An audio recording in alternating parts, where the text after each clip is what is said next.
Dans quelques heures, le Congo belge deviendra officiellement le Congo. En ce 30 juin 1960, le roi des Belges, Baudouin, arrive dans la capitale congolaise pour se défaire d'un pays grand comme 80 fois la Belgique, considéré par la famille royale comme sa propriété privée.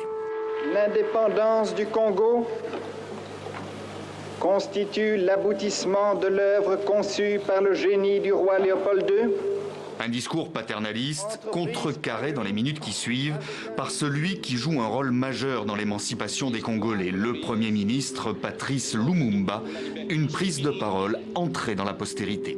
Nous avons connu les ironies, les insultes, les coups que nous devions subir matin, midi et soir, parce que nous étions des nègres. Le leader du mouvement national congolais, le panafricain, l'anticolonialiste, dit tout haut ce que les autres pensent tout bas, voire même parfois le chantent.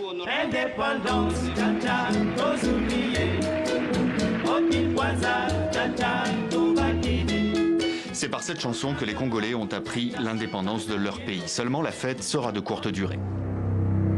Les provinces du Katanga et du Kasaï font sécession. Une mutinerie éclate au sein de l'armée. Un jeune colonel dirige un coup d'État, Joseph Mobutu.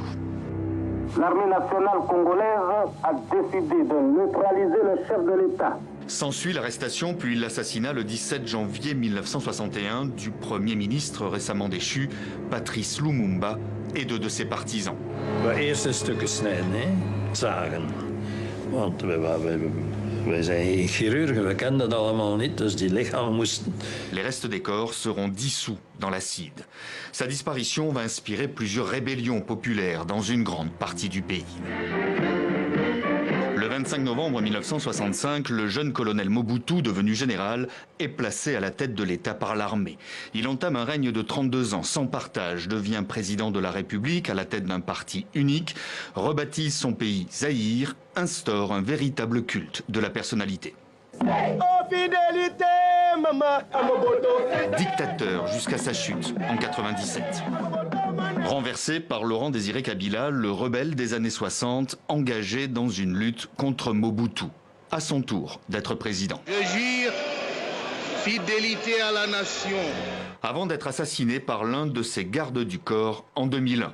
Son fils, Joseph Kabila, lui succède dans les heures qui suivent jusqu'au 19 janvier 2019, où l'opposant, Félix Tshisekedi, prête serment.